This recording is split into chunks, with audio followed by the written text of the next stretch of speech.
सलाम, मैं हूं सैयद दानिश और आप देखना शुरू कर चुके हैं ट्रू मीडिया।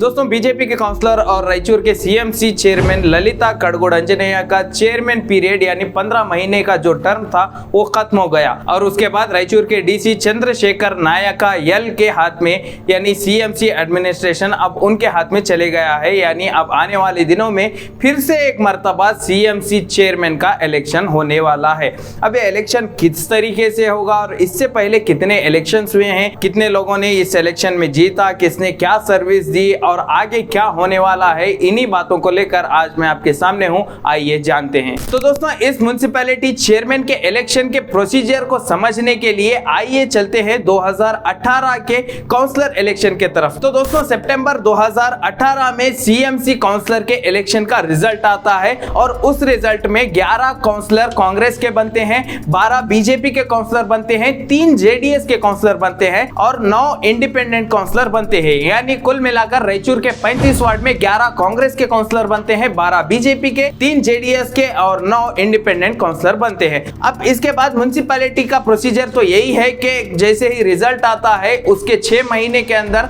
म्युनिसिपैलिटी में बॉडी फॉर्म होनी चाहिए, यानी चेयरमैन इलेक्शन हो जाना चाहिए और बॉडी बननी चाहिए। लेकिन इस मामले में यानी 2018 के काउंसलर इलेक्शन के रिजल्ट के बाद करीब 2.5 साल तक कोई भी इलेक्शन नहीं होता, कोई भी बॉडी नहीं बैठती। आखिर क्यों, आइए जानते हैं। तो सबसे पहले दोस्तों, जैसे ही इलेक्शन रिजल्ट आता है उसके 6 महीने के अंदर बॉडी बननी चाहिए थी, लेकिन बॉडी नहीं बनी। इसकी वजह ये थी कि कुछ लोगों ने रिजर्वेशन को लेकर के स्टे लिया था कोर्ट से और करीब 2.5 साल के बाद हाई कोर्ट से एक फैसला आता है जिसमें बीसीए रिजर्व होता है, यानी बीसीए रिजर्वेशन आता है। उसके बाद जाकर के म्युनिसिपैलिटी का पहला इलेक्शन लड़ा जाता है चेयरमैनशिप के लिए। अब यहाँ पर जानना यह जरूरी है कि इस स्टे के चलते 2.5 साल तक रायचूर में कोई भी म्युनिसिपैलिटी की जानिब से काम नहीं होता, यानी बिना बॉडी के काम कैसे होगा।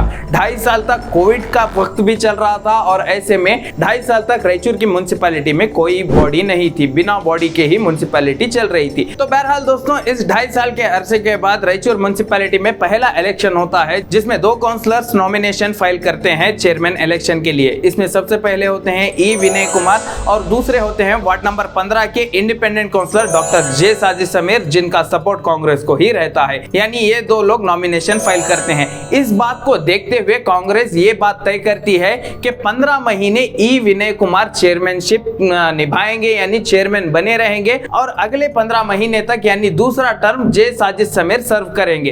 तो ऐसी बात तय हो जाती है डॉक्टर जे साजिद समीर और ई विनय कुमार के बीच में कि 15 महीने तक ई विनय कुमार चेयरमैन बने रहेंगे और उसके बाद वो रिजाइन देंगे और डॉक्टर जे साजिद समीर 15 महीने चेयरमैनशिप करेंगे। अब यहाँ तक तो सब सही था, कांग्रेस का काउंसलर बन गया था, एक वादा भी हुआ था और अब डॉक्टर जे साजिद समीर खुश थे कि उनको दूसरा टर्म सर्व करने का मौका मिलेगा। लेकिन ऐसा होता नहीं है, बल्कि कहानी में एक और बड़ा ट्विस्ट आता है जब ई विनय कुमार के 15 महीने यानी उनका पहला टर्म खत्म होता है। अब वादे के मुताबिक तो ई विनय कुमार को चाहिए था कि वो अपना पहला टर्म यानी 15 महीने के बाद अपने पद से यानी अपने पोस्ट से रिजाइन कर दे, लेकिन ई विनय कुमार ऐसा नहीं करते, यानी वो रिजाइन नहीं करते बल्कि वो और 2 महीने मांगते हैं रिजाइन करने के लिए। इसी को देखते हुए कांग्रेस के काउंसलर और बीजेपी के काउंसलर और इंडिपेंडेंट काउंसलर ई विनय कुमार को छोड़कर सभी काउंसलर मिलकर ई विनय कुमार के खिलाफ नो कॉन्फिडेंस मोशन पास करते हैं, जिसके चलते ई विनय कुमार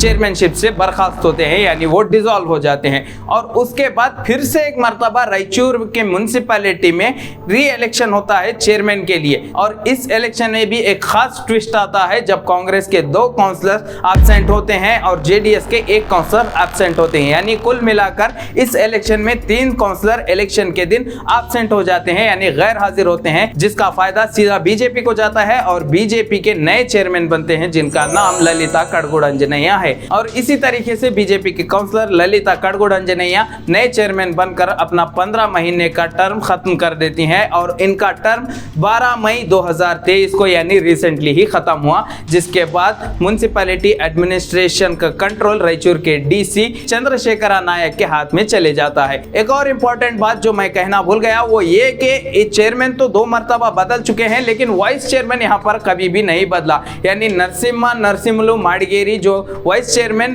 ई विनय कुमार के टाइम पर थी उनको कभी बदला नहीं गया, यानी उन्होंने अपना 30 महीने का टर्म यानी उन्होंने full term as a vice chairman उन्होंने कंप्लीट किया। तो बहरहाल दोस्तों फिलहाल के लिए रायचूर के डीसी के हाथ में म्युनिसिपैलिटी एडमिनिस्ट्रेशन है। अब आने वाले दिनों में फिर से एक मर्तबा रायचूर की सीएमसी में चेयरमैन इलेक्शन होने जा रहे हैं। अब आइए जानते हैं कि आने वाले दिनों में क्या होगा, किस तरीके से इस इलेक्शन का प्रोसीजर किया जाएगा। तो दोस्तों अब आने वाले 1-1.5 महीने के अंदर फिर से एक मर्तबा रायचूर की म्युनिसिपैलिटी में चेयरमैन इलेक्शंस होने वाले हैं। और ये इलेक्शंस कब होंगे? ये इलेक्शंस तब होंगे जब कांग्रेस की गवर्नमेंट फॉर्म होगी, यानी 18 तारीख के बाद जब रिजर्वेशन आएगा रायचूर की म्युनिसिपैलिटी में, तब जा करके ये इलेक्शंस होंगे, यानी रायचूर की म्युनिसिपैलिटी में तीसरा इलेक्शन चेयरमैनशिप के लिए लड़ा जाएगा। तो बहरहाल दोस्तों अब ये देखना बड़ा दिलचस्प होगा कि कांग्रेस ने जिस तरीके से पिछली मर्तबा एक वादा किया था कि रायचूर की म्युनिसिपैलिटी में एक मुसलमान को चेयरमैन बनाया जाएगा, वो वादा तो पूरा हुआ नहीं। अब आने वाले दिनों में क्या कांग्रेस इस वादे को निभाने में सक्सेसफुल रहेगी,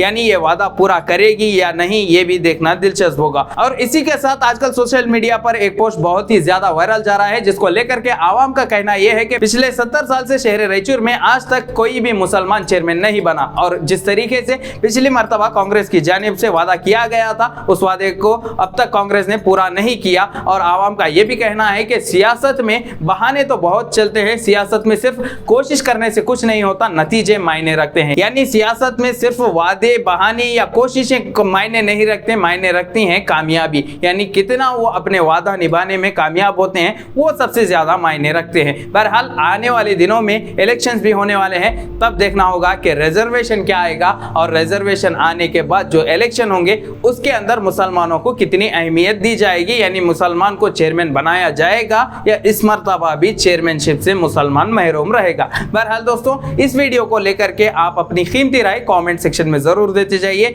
और ये वीडियो अगर आपको पसंद आता है तो अपने दोस्त अहबाब में जरूर से शेयर करिए। नए हैं तो इस चैनल को सब्सक्राइब करिए, नोटिफिकेशन बेल को ऑन करिए, आने वाले वीडियो की अपडेट्स आपको मिलती रहेंगी। मैं आपसे इजाजत चाहता हूँ, शुक्रिया।